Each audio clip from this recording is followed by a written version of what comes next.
Hello, this is Paige and welcome to this process video for Scrapbook Nerd Design Team. I am using the Maggie Holmes Bloom collection today and I'm scrapping this photo of my husband and his mother. I am deciding to back it on a black since there's a lot of black and gray in the photo, and I'm using these tags as a foundation for the layout because there's so many beautiful embellishments in this collection that I want to use. I'm deciding to put down just this vellum. It's a gold star vellum, and I'm using my tiny attacher to attach it to the page. I just want some separation between the pink and the bottom where the tags are. And then I'm just going to get this laid down. And next you'll see me trying to decide what papers I might use to back the photo. I like this green one. And I also like the look of this white and black floral. But in the end, this one's a bit busy. In the end, I decided to go with the green because it's just a little bit more colorful for the photo. And I decided to round the top two corners just because it's a bit more of a feminine layout. So now I'm just looking once again at how these tags will fall on the layout, and then I'm going to start working on those. I'm just going to measure to make sure I'm not always this particular, but I'm particular here to get this photo centered on the layout where I want it to be. And I will be deciding whether there will be a title that goes at the top or whether I'll just get the title on the tags. So I'm going to start working on the tags to begin with, and I have a lot of beautiful papers that I'm trying to decide whether I will back some of the tags with those. I have this beautiful flower from Maggie Holmes. These are the puffy stickers. I have some cut aparts that are nice, and the gold and black vellum, as well as these lovely hearts that are already fringed, and some of the chipboard. So lots to choose from. So I get going with the first tag, and you'll see that I end up fussing with it quite a lot. But to begin with, I just put a few strips of the floral paper down, and this is going to be the base for the fringe heart with the green and the gold is the one that I chose to go with. So I get that down now, and then you'll see later that I move it around a little bit because I don't like the way that it falls on the tag later. So then I'm going to work with this pink heart, or pink floral, I'm sorry, pink flower. And I love this chevron paper, but it was just too busy for the photo, so now I decide to use a strip of it on the tag, which I'm happy with because it gives a nice base. As well, I make the chevron point upwards so that it points up towards the photo. So I get that down and I put the flower up at the top corner. I fuss around a little bit just to see where I want to place it, and then I realize it needs something more, so I take a few of the black words off the puffy sticker sheet. Actually, I choose one from the puffy sticker, and later I put one from the chipboard. Then I choose this lovely fringe paper for a background, and while I don't take the time to fringe all of the layers, which would require that I go to my sewing machine, I'm a bit lazy in this instance, and I decide just to fringe the very bottom layer of the paper.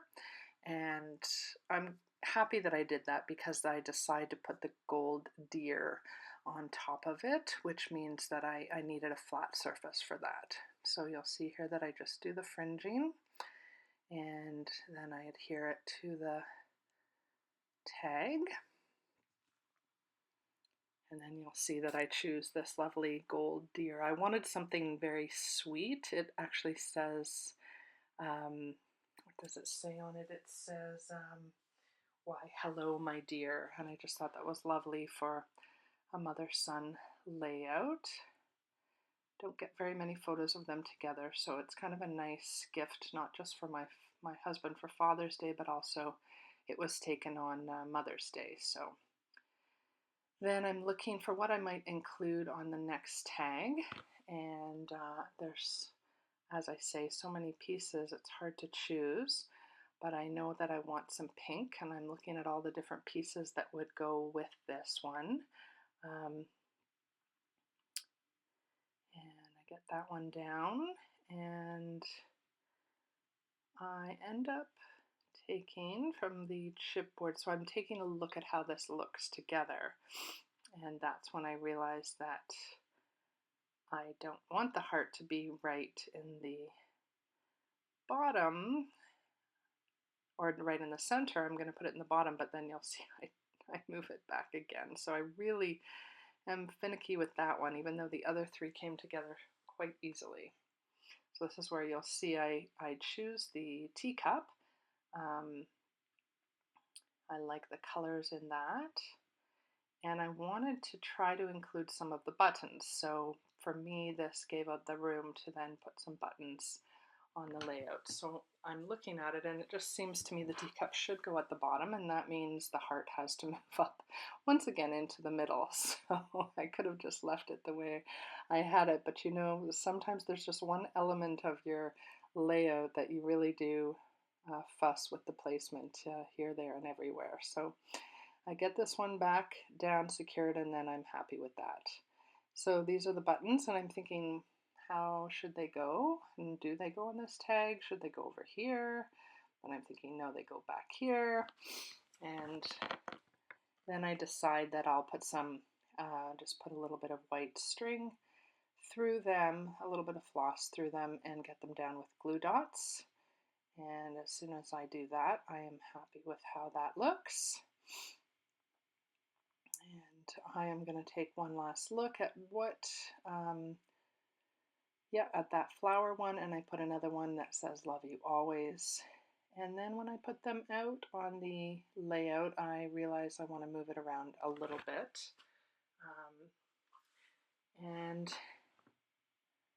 yeah, I move it around until I feel like I've got the right combination there. And then I believe I'm going to look at doing my title. So I take some wax paper, and this is a great trick I learned from Mercy Tierra from her channel, and it's a great way to make sure that if you want to move things around, you can cut them up and move them around more easily. So I want beautiful. I really love the script on that one, and so I decide I'm going to make the title Collect Beautiful Moments. But I don't want the black moments on that sheet. I would like to have a variety of different fonts and thickers and so on. So Collect is in this beautiful chipboard from the Bloom collection, which has all of the colors included in the papers. And then of course I take the beautiful from the kind of see-through black and gold transparency sheet, and then I decide I'll put moments below beautiful in the tiny gold glitter thicker that comes with this collection as well. So it's Collect Beautiful Moments. So I'm just going to take the time to lay out the glitter stickers, the foam stickers. And the nice thing with this too is that I can use my my ruler below to make sure that I get it on a good line the way that I want to. And then when you bring it up to the photo or the layout, you can ensure that it sits the way you want to. And if not, you could cut up the pieces and move them around. But I did like the way that that looked, so I'm going to leave that. And I don't do a ton more of the embellishing. I just decided to do a ribbon through the top. I didn't think I would do that in the tags, but I decided I wanted to add the ribbon on the top, and so I get the tags down, and in the end don't do a ton more in terms of embellishing, not even near the title, because I want the focus to still be on the photo, and there is so much already happening on those tags. So the last thing is just bringing my roller date stamp. I use my Heidi Swap roller date swamp stamp and get the date down, and I'm done. So here's a few pictures for you to take a closer look, and I thank you for watching, and hope to see you soon. Take care, and we'll see you later.